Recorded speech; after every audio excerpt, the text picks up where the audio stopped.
திருப்பத்தூர் ஸ்ரீ மாரியம்மன் அஷ்டபந்தன மகா கும்பாபிஷேக விழாவில் பக்தர்கள் தங்களது தலையில் தேங்காய் உடைத்து நேர்த்திக்கடன் செலுத்தினர்.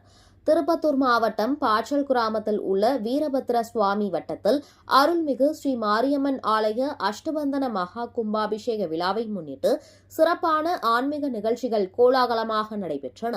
விழாவின் ஒரு பகுதியாக மாடப்பள்ளி, ஜெயபுரம், காக்கனம்பாளையம் உள்ளிட்ட பகுதிகளில் இருந்து குடியாப்பா சுவாமி, கிரிபிரப்பா சுவாமி உள்ளிட்ட சுவாமி சிலைகள் பக்தர்களால் சுமந்து வரப்பட்டு மேளதாளங்கள் முழங்க வீதி உலாவாக மாரியம்மன் கோவிலுக்கு கொண்டு வரப்பட்டன.